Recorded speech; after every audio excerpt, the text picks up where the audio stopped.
and welcome to the latest episode of Off the Fence, brought to you in association with Ball Sports. And of course, you will be watching this on all the At The Races digital platforms.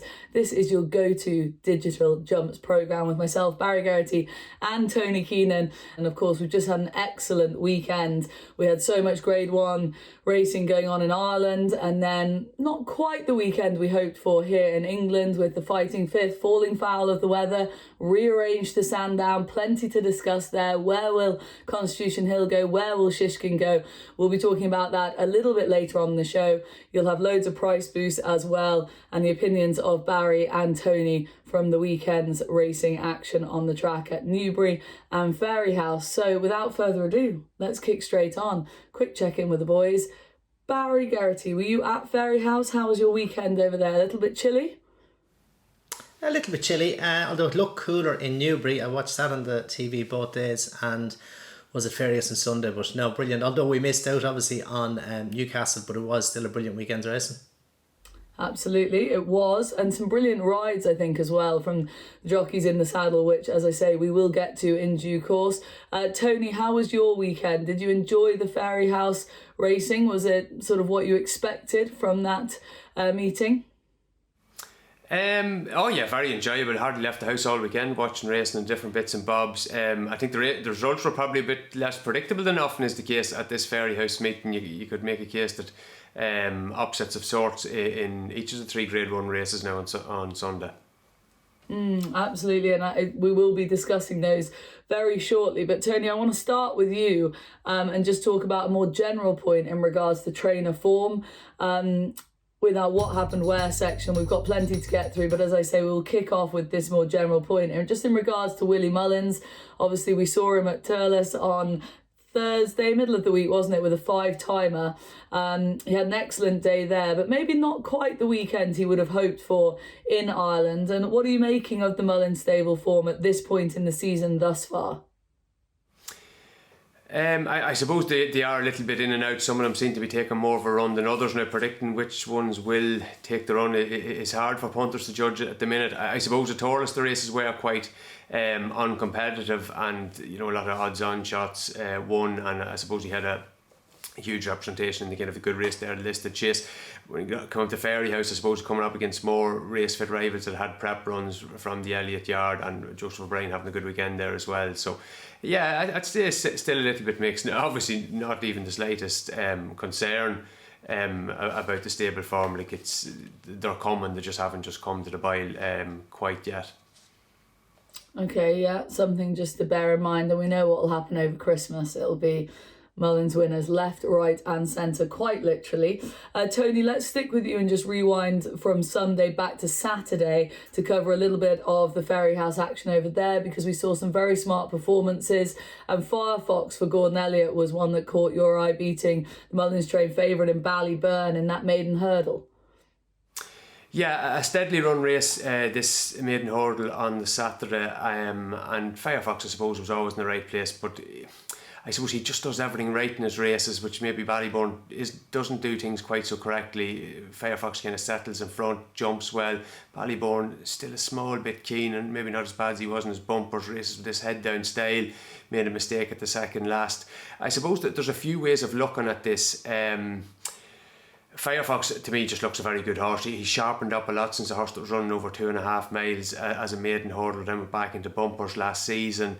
He seemed to learn a lot from that. Gordon Elliott does that an awful lot, actually not an awful lot, but he does that I think quite regularly with some of his better horses. Starts them off in maiden hurdles and goes back to bumpers. That Farren Glory was one that kind of went to a bumper, went to a kind of another run, a graded hurdle there last back end to sharpen them up. So similar type of approach there. But Firefox very good.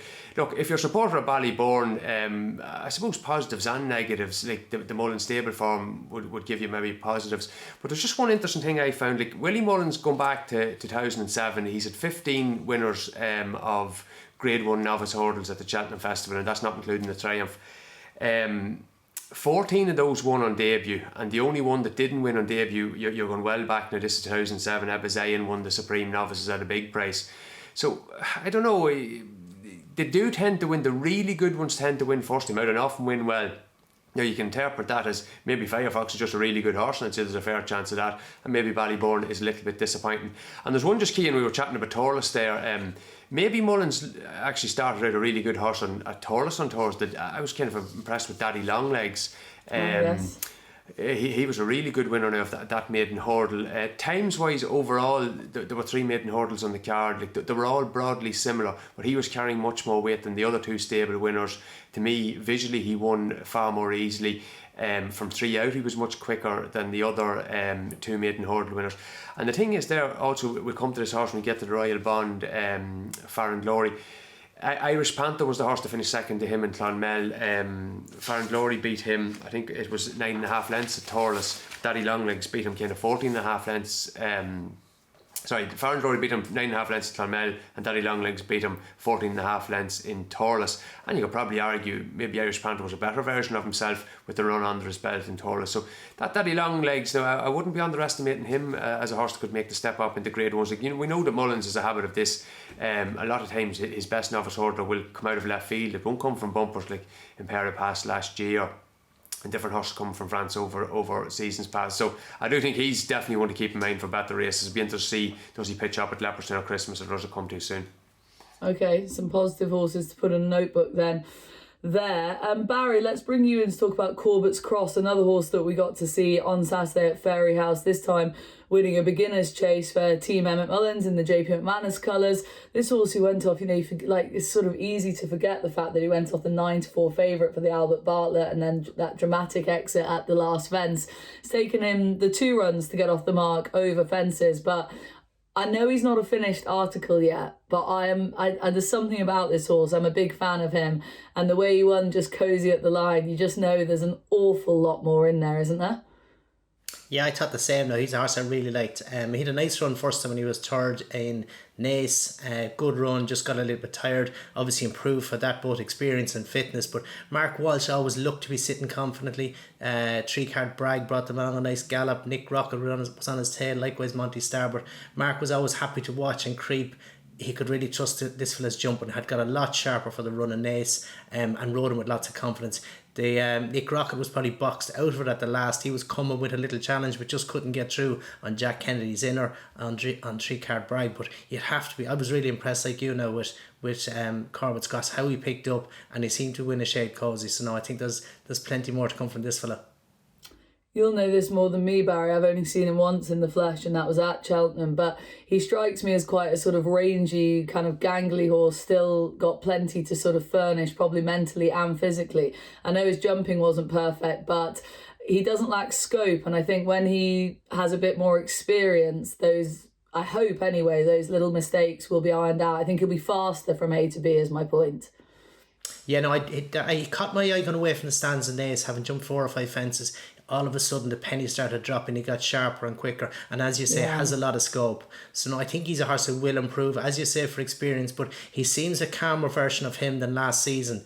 I think the run over 2 miles before Cheltenham might have just tipped him over the edge in the Albert Bartlett, and he could have been just, you could say, a little bit fried when he ducked out at the last, maybe in the Albert Bartlett. But he's definitely a very, very smart horse, and one that's taken well to fences. Yeah, very much looking forward to seeing him again, and hopefully up in grade probably over Christmas as the season progressed. Now, Barry, let's talk about Newbury. Obviously, we had the Coral Gold Cup, big race of the day down at Newbury. Newcastle off. We will get to that a little bit later when discussing the rescheduled Fighting Fifth down at Sandown. But to focus in on the feature race in the gloom at Newbury, That's All Right Gino winning for Gavin Sheehan and Jamie Snowden. I love this performance from the jockey as much as anything, and I don't know whether he was just forced to ride the horse that cold because he couldn't go any faster, or whether it was just a seriously cool ride from Gavin. But either way, it was a remarkable performance in a race like that. It was a brilliant performance all around, by horse, by trainer, and especially by jockey. He said he was always going as quick as he could go, but he had the patience just to let the horse, and he waited him and just let him travel. He was obviously stepping right up in trip from what he'd done before, from 2.5 mile to 3 mile 2 around Newbury. He never left the inner. He crept and crept all the way around, challenged at the last. It was a beautiful ride to watch. Good performance, well deserved, having picked up a 14-day ban, which is very questionable the week before in Huntingdon. So it was good to see that didn't affect Gavin's confidence, and he gave this horse a beautiful ride. He's a horse on the up. Jamie Snowden's horses have been in brilliant form the last couple of seasons, and they keep improving, and this is definitely one of them. He have another step to make to get to the next level. The horse I mentioned last week, Maller's Mission, I thought he ran a brilliant race, pulled off both front shoes, which definitely didn't help his case. Wow. But he ran a brilliant race in defeat either way. They're talking about going for a Gold Cup with him, and the plan was if he won this he would go for the Gold Cup, but he was 151 rated going into this race. He'd possibly go up maybe £3 or £4 for the run. That'd put him mid 150s when something like Brave Man's Game is 171, so he's about 16 or 17 pound to find on a horse of that standard. So the Gold Cup, it is a tall ask for him, but for me, I'd rather go for the Inter Grand National off a mark of 155 and come back for a Gold Cup next year if he was that good. He'd have a nice weight in the Inter Grand National. He's crying out for a trip. He loves it. He does jump really well, has a tendency to go left, so both Cheltenham and the Inter are going to suit. But for me, I'd rather go the Inter route off his current mark than maybe blow that and then try and win the Grand National 3 weeks after running the Gold Cup, which won't be easy. So he's definitely a horse with lots of options and lots of potential. Oh, that's interesting, isn't it? I wonder if connections will be tempted to make use of that handicap mark, as you say, in a race like the National, which you can't help but think, like you say, that he will be suited to that. Just one last line on the Coral Gold Cup, Barry. What to make of Ahoy Senor now? Top weight, obviously, sort of fell out the back of the TV screen. You know I've been a big fan of this horse for a while, and when he gets it right, he's so impressive, but he's getting it wrong so much more than he's getting it right at the moment. Are the wheels coming off him now at this stage? I think it's a little bit harsh and unfair to judge him that cruelly. I wasn't judging Barry. I was just merely people putting are the point out. people are Vanessa. Yeah, no, I understand completely. I'm not directing it at you, but he made the run and he looked to be half forced early to go the pace. Now he's a horse who likes to tank along, but to me he looked as if he was always slightly out of his comfort zone. So with age, like all of us, you get a little bit slower. I don't think this fellow was travelling as comfortably as he would have liked, and it was easy for them to cut his throat, if you like, by going too fast. It's only 8 months since he was letting half behind Shishkin, with that Plutard 18 lengths behind him.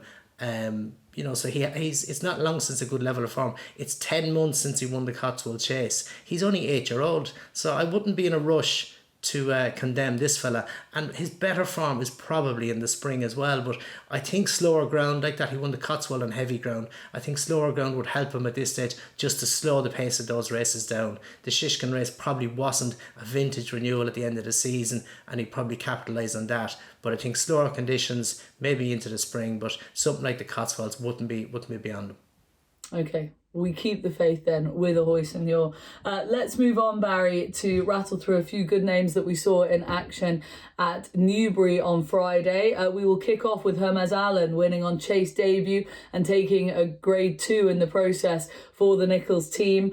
We've seen Paul do this a couple of times this season, just throw these decent horses into these graded races. He knows that they jump well. He knows that they'll be fine in that sort of company. And on Chase debut, he's managed to take a grade 2. It's not bad going, is it? No, definitely it was a good run. He took a little bit of time to warm up to the pace of the race. Jumping improved as he went, but he came down the straight and he was the only horse coming down the straight. He really came alive as the race developed. Jumped really well at that point as well. A lot of scope, a lot of spring. I'd say he enjoyed that drying ground as well, which is probably important to him. He's not the biggest horse in the world, but no, you'd have to be impressed by him. But he's going to face stiffer opposition. But on a performance, you'd have to really be happy with him. Okay, so he gets a tick then. For anyone watching online, we'll just see I'm recording this in a slightly different location to that I am at normally, and my friend Emma Wood, will give her a name check because she's an avid watcher of the show, has just dropped in a little gin and tonic for me, which, what are friends for, guys? Halfway through a recording. But anyway, we'll take it. Barry, let's talk about the long distance hurdle, also on the Friday at Newbury, and what a race for these rogue operators. Drashers. Dashel Drasher winning it, Paisley Park doing his usual final flurry to the line and just failing in the closing stages for Emma Lavelle at the age of 11. Incredible. And then, of course, Mary's Rock disappointing, which will bring Tony in on. But in terms of the old boys fighting it out, I mean, we love Dashel Drasher, but Paisley Park really has a place in punters' hearts, and I think the whole place wanted him to get up. It was just like, oh, killer that he didn't. I know, he ran a brilliant race. Dashel Drasher would have benefited from the run in Weatherby there, so he improved for that run. He ran a brilliant race, but Paisley Park, he was bombing home to death. Brilliant performance on his first run of the season, and at that age as well. So no, they're two brilliant stalwarts, those two, but probably just maybe lack the class maybe to win a stairs hurdle at this stage, but they're brilliant in their own right. Marie's Rock was disappointed. She ran a little bit keen. She sweated up a good bit beforehand as well, so I'd be curious to hear Tony's thoughts as well, but I'd be happy enough to give her another chance as well. Yeah, Tony, what did you make of it? Because as we talked about on the show last week, you know, she had the profile of a horse in this race that, you know, we might be able to really latch onto as a staying hurdler, sorry. The gin and tonic has already gone to my head. As a staying hurdler this season, and so looking forward to seeing what she could do in this race specifically. And then she puts in a performance like that. I know, you know, we can give her one pass, but what did you make of that run? Yeah, I would have thought very similar to yourselves. I thought at the entry last season, maybe she could be one that could bridge the gap and you know, win a couple of these grade ones at 3 miles. The entry race tends to be even nearly as more if stamina sapping, should we say, than the stairs hurdle at Cheltenham. I think it's 3 mile one of the entry, and they tend to get raced a long way out. And I thought Nico de Bain will hit the front plenty soon enough, and probably would like to hold on to her maybe longer the next day. But just ran a kind of a disappointing race there on Friday. And as Barry says, maybe it's back to the drawing board with her. Will they consider going to Ascot now, or will they give her maybe a bit of break to Cheltenham in January time? But yeah, there was kind of a little bit of room at the top there, but I suppose Tiupu is after stepping into that from today, along with this French horse who seems very good too. And we will discuss Tiupu in due course, and yes, that French form as well. Barry, just one last horse to mention from Friday, and that is of course this Jeriko Du Reponet, who absolutely bolted up for the Henderson team in the JP McManus colours. Had so much talk beforehand and so much talk afterwards, being cut for the Supreme Novices as a result of this effort in a race where we've seen Henderson have good winners of in the past. I mean, so many boxes were ticked, and this horse really lived up to the hype, I guess. What word have you heard about this horse beforehand, and what did you make of this performance from him? Was it everything everyone expected from him? I would imagine so. They're pretty happy with him beforehand. They liked him. Work was very good. He's a gorgeous individual. And he won nicely. Nico squeezed through between a couple and the run to the last, picked up. He did as much as he had to do. He didn't rip the field up and win by 15 lengths, but he won cosy. But I would say he has the option of stepping up and trip as well. So, and that might be to his benefit too. I watched his point to point, definitely very strong on the finish, having the field with a good pace there as well. So, he's a horse who definitely would enjoy a trip. So whether he will benefit from that in the short term would be interesting to see. But we'll probably know more next day. Probably go to something maybe like the Talworth Hurdle, and that might give a better indication as regards what trip he'd have going forward. But definitely going up and trip won't be an issue. Now, I'm not putting him in this bracket, but I am keen to ask you about sort of hype horses, and I sort of use that phrase tentatively that you've been involved with in the past. Obviously, you hear so much from yards about how horses have worked before they make their debut on the track or over hurdles, and I just, you know, it puts a lot of pressure on everyone and the horse. But what horses have you been involved with that had a lot of hype beforehand and either lived up to the hype or maybe didn't live up to the hype? I suppose Sprinter Sacre was one of the biggest hype horses, and thankfully he lived up to us. The other, maybe Spirit Sun, he took a while, and it took the run at the Supreme where he finished second to Alfroth, and then he went and bolted up an entry after that. Unfortunately, picked up an injury soon after. But there was a horse one time called the Welsh Wizard. We thought he was the next coming. Big, gorgeous horse with 17 hands, destroyed everything on the gallop, had the pedigree, jumped like a stag, but it never happened for him. Oh, Disappointing.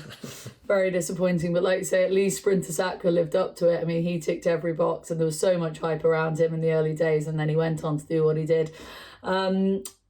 Let's bounce over to Fairyhouse on Sunday, because of course that's where there was good Grade 1 action over in Ireland.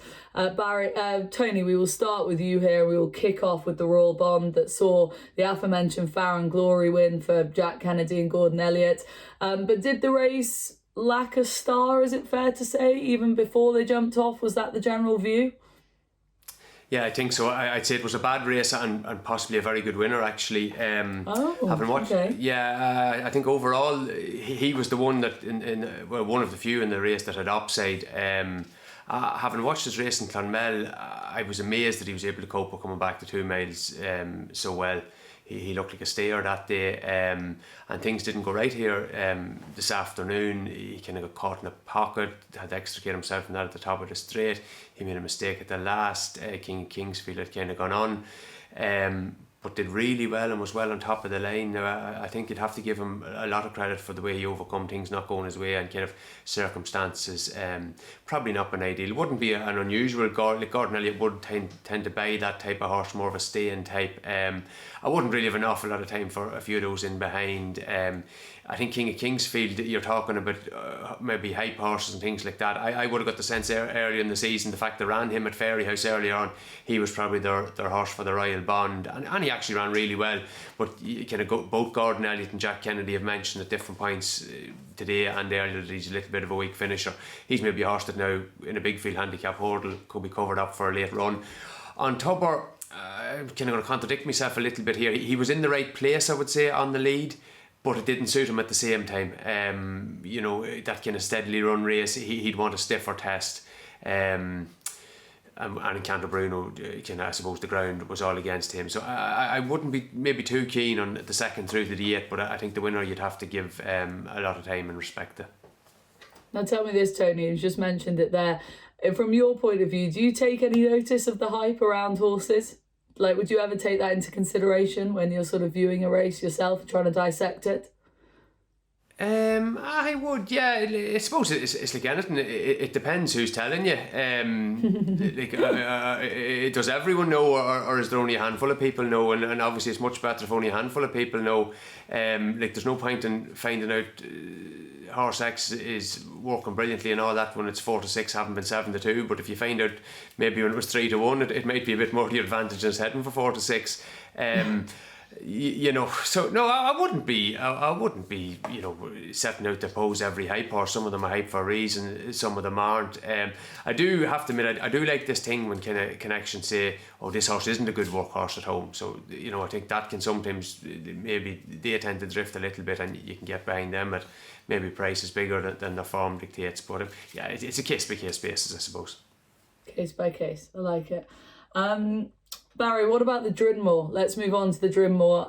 Obviously won by Am Maximus for the Mullins team with Jody in the saddle. And I mean, obviously all his experience came into play, and I don't know, maybe I'm being tough on him, but I don't feel like the Drinmore is a race that is designed for a horse with the profile of Am Maximus to win it, in an ideal world anyway. That's just my view.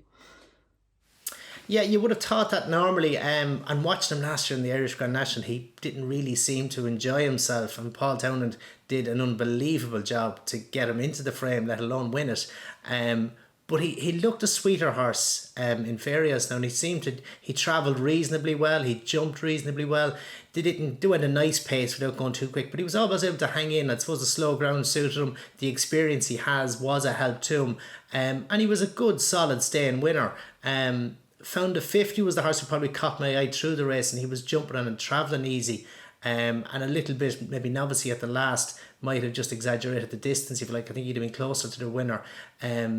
So you'd have to be a little bit disappointed with, let's be clear about it. Jumped reasonably well, travelled nicely, but you knew turning in that Keith didn't have as much in hand. And if you reflect back on the actual winning distance, so he's about 4 or 5 lengths behind Found the 50, and he was rated £4 below him over hurdles, so he possibly ran to the same level. He jumped brilliantly in Cork, and we were all so excited about that, but Mighty Tom was in second, and Mighty Tom got lost in Cheltenham on his next start. So I'm just on reflection, I'd say it wasn't the deepest renewal of the race. Am Maximus, we definitely saw a better version or a happier version of him than we saw in the Irish Grand National. He's no longer a novice now, so he's into open company, and I'd imagine back up and trip is what he'd want. But it probably wasn't a brilliant renewal, with the exception of the winner being a good stayer.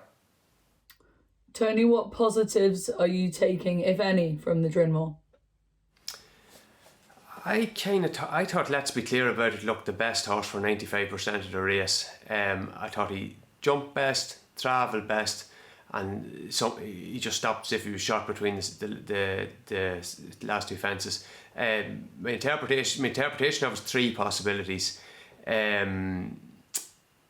a 2-miler, which is probably unlikely based on his novice hurdle form. He had some kind of physical issue, like he bled. Nothing in the IHRB reports on that yet. And the third possibility would be that the race came too soon. He was having a third run of the season, and two previous haven't been quite testing ground. He brought up a very fast time in Cork. Leaned towards the last one of those. And I wouldn't like to see him out in the short term. He could do it with 6 weeks off, I would say, and come back for something later on. Just the way he moved. Barry would be a better judge of maybe jockey body language, and maybe the jockey wasn't holding on to much, but he was. He had 1 to 4 and running there.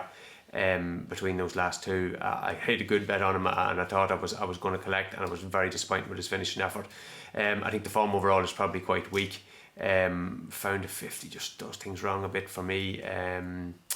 And yeah, I'd be kind of surprised. Maybe the winner's going to go on and compete in these good staying handicap chases, but to me, like it turned out to be a 2-horse race with Sharjah kind of not turning up, and Let's Be Clear About It. I don't think running anywhere near form, so probably not a race he carried away with. Barry, do you want to jump in there with a reaction to what he's saying there in regards to Let's Be Clear About It and Keith Donoghue's kind of body language, what Tony was saying there? Yeah, well, I thought watching it, I thought turning in, I thought to me, I was thinking, no, Keith's not going as well as I'd like to be. And as I say, I was drawn to Jack through the race. He obviously weren't going to be drawn to Am Maximus because I can't say he was ever running away. He was hanging in there. But he was the horse who saw it out best. And maybe Tony's right, like it is a third run for Let's Be Clear About It. Maybe I'm judging him harshly. But even before the race, we were just looking and thinking, you know what?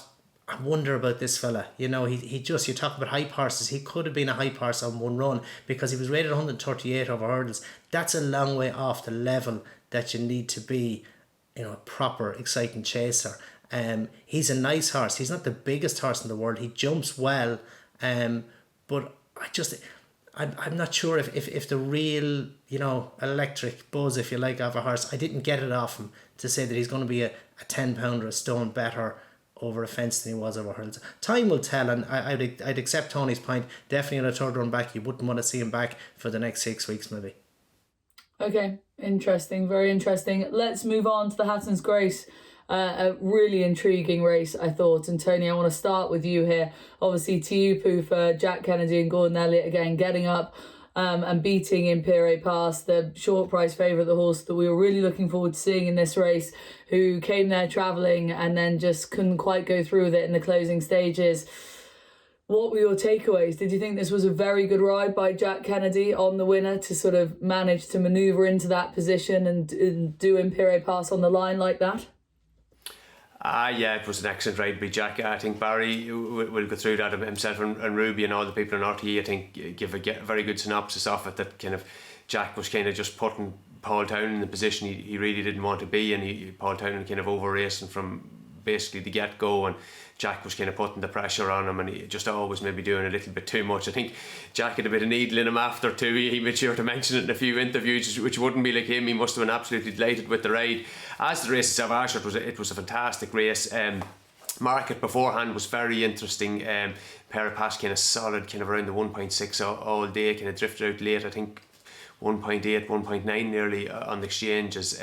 So maybe it was that a kind of fitness related drift. I know he took a big walk in the market late before he destroyed them in the Ballymore last year. I would wonder, different people playing in Cheltenham markets now than maybe in Irish races. So I don't know, I've been trying to think maybe it was fitness, and he still ran a terrific race. Yeah, he did lose a bit in defeat because he wasn't unbeaten, kind of won the horse beforehand. Tiupu is a very good horse, but not unbeatable, but with a very good attitude and a very good record fresh.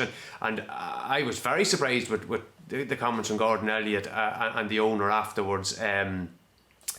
That they're intending to go straight to Cheltenham with him. They seem to think he's best fresh, which is very interesting. I hadn't thought of that at all. Gordon Elliott was saying that he felt he kind of left Cheltenham behind them a bit in Goran last season. Now he will need things to go his way in Cheltenham. Like I think he does need the rain. I think regardless he's going to need it soft anyway, and heavy even better. But there'll be no reason now why he wouldn't again be very competitive in a stayers hurdle. And just a heads up for anyone who's working on race courses when Robcore have runners, like if you want a bit of hot comment, like just stick a microphone under that Brian Atchison fella's mouth there.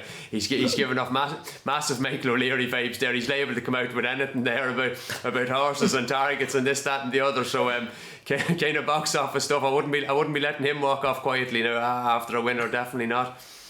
And he's having a hell of a season as well. I mean, those colours, my God.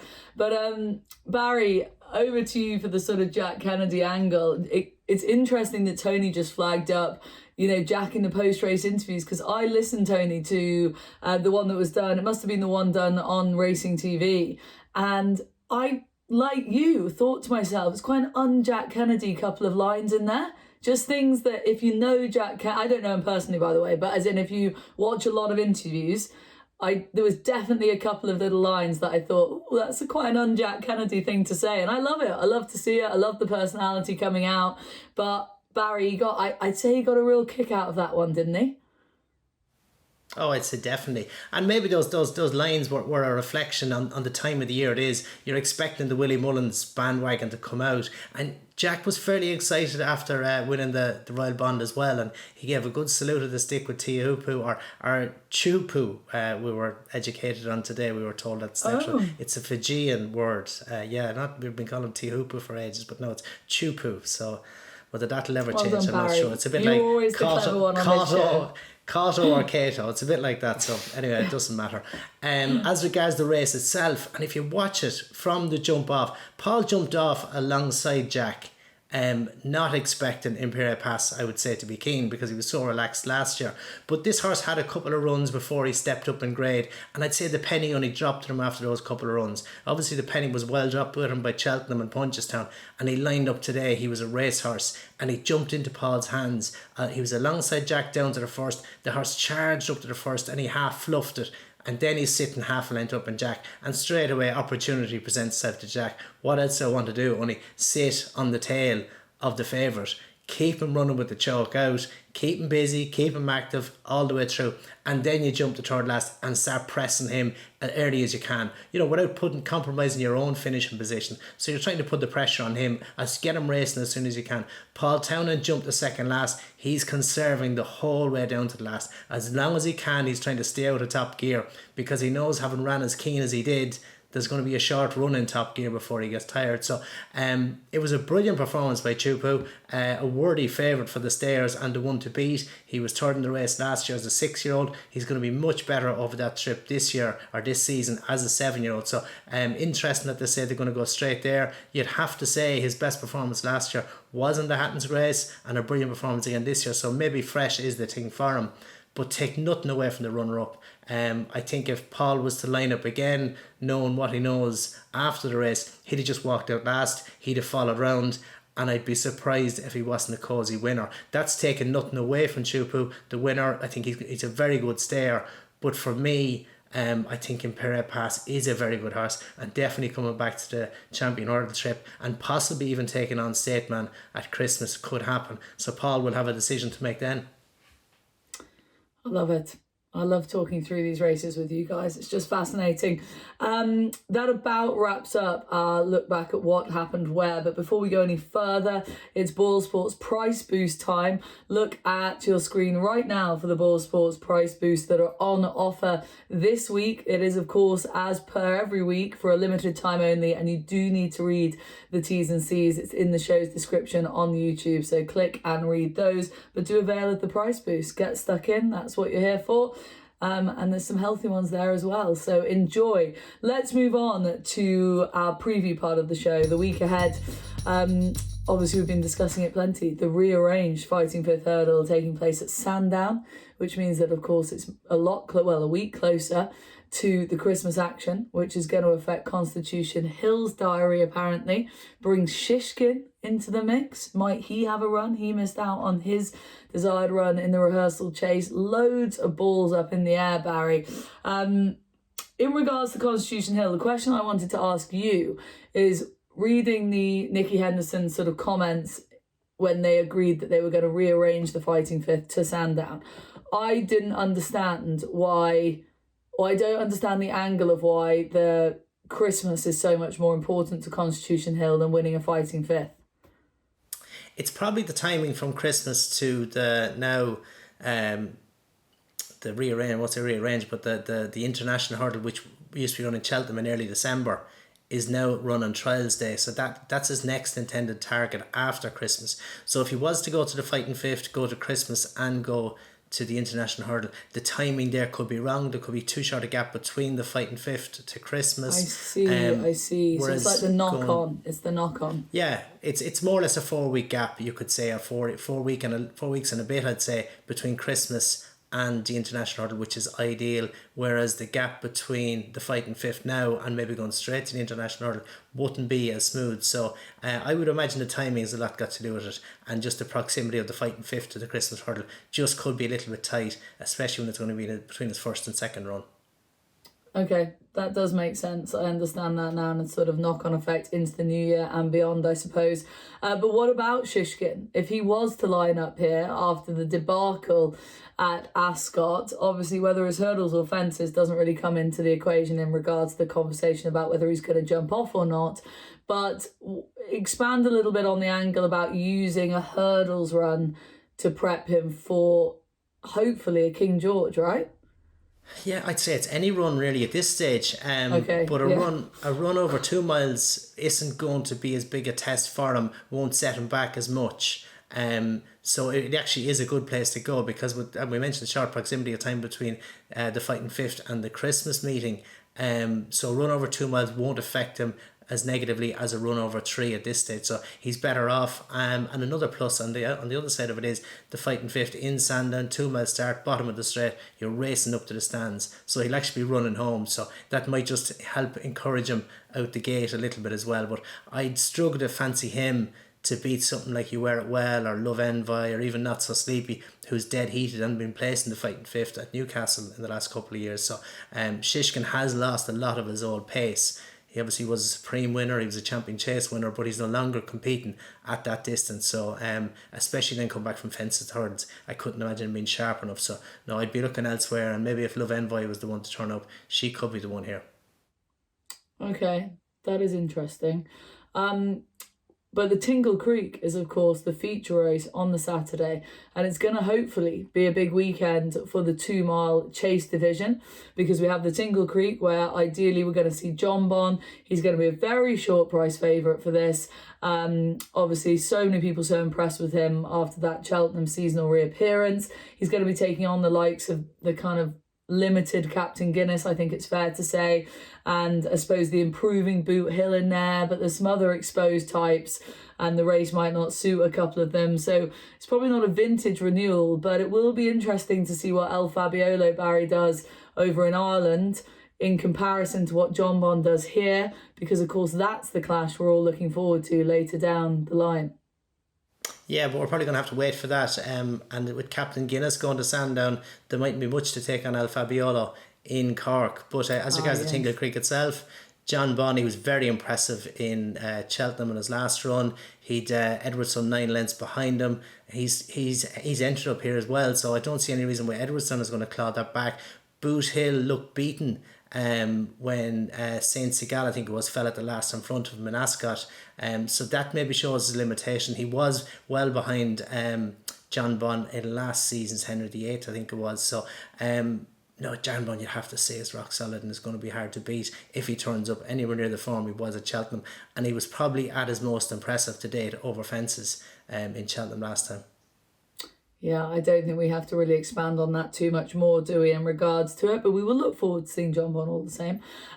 Barry, very quick mention to the Beecher Chase, because that's the other good action we have over here in the UK on Saturday. Anything jump out the page at you there? If not, we can probably move on.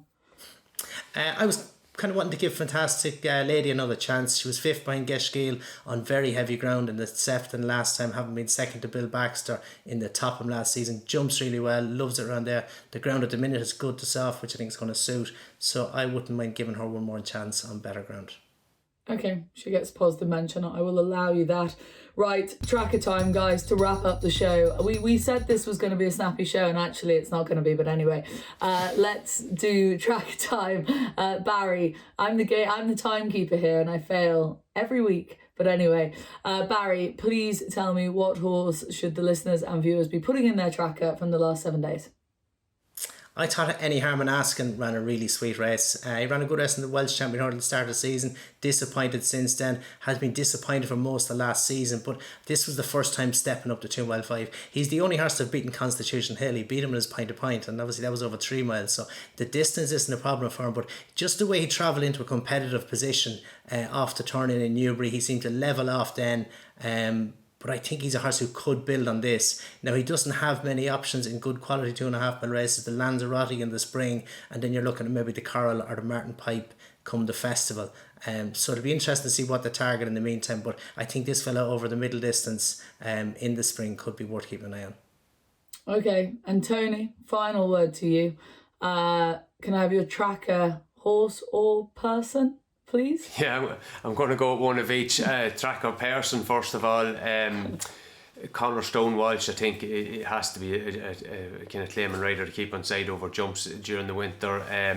I was very surprised to see his name start popping up in these national hunt meetings. He was really, really good apprentice on the flat this season, lately coming out of Joseph O'Brien. Joseph O'Brien has been kind of the talent spotter, I suppose, in Ireland with these good flat apprentices over the last few years. Shane Cross, Dylan Brown, McMonigal, and Stone Walsh seems to be another kind of in that mould. He won on Solness in the listed handicap chase at Fairyhouse in Satra, which was actually his first ride of offences, which is kind of incredible to win a valuable race like that first time up. And Joseph O'Brien generally had a very good weekend. I think 3 winners and a second from 4 runners. But if he's going to be popping up in handicaps, his £5 is going to be very valuable. And as for maybe a handicapper itself to keep an eye on, I thought Foxy Girl was sent off favourite for the big 2 mile handicap at Fairyhouse this afternoon. It didn't get any luck really. Her stablemate Course Sublime got an awful bit of hampering just after the second last, and she got caught up in the back of that. Now she was just starting to come off the bridle at that point, but she is a girl that finishes out her races strongly. And unlike Course Sublime, he got the worst of it. She actually finished off really well into 9th, despite never having a chance. They've kind of changed tactics on her this season. She started off up at Down Royal. They kind of dropped her out first time. Hud was on again today, and she does seem to be learning a bit. Now, she is going to be a hostage to fortune a little bit with her run style, but I do think there's definitely a handicap in her. Some of her maiden hurdle form has worked out really well. It's a little bit off, but maybe the Dublin Racing Festival, a valuable mare's handicap hurdle there over 18 furlongs might suit her a little bit better than some of these 2 mile races. Okay, Foxy Girl in the tracker she goes. Boys, thank you so much, as always, Barry and Tony, for your contributions, and listeners and viewers out there, your time is very much appreciated. Hopefully you've enjoyed the show. Do avail of those Ball Sports price boosts if you so wish, but please, as I said, do it responsibly and read the T's and C's in the show's description. And join us again next week. We'll be back to, as you know by now, review all the action and look ahead as well. But for now, thank you very much for watching. That was Off the Fence, brought to you in association with Ball Sports.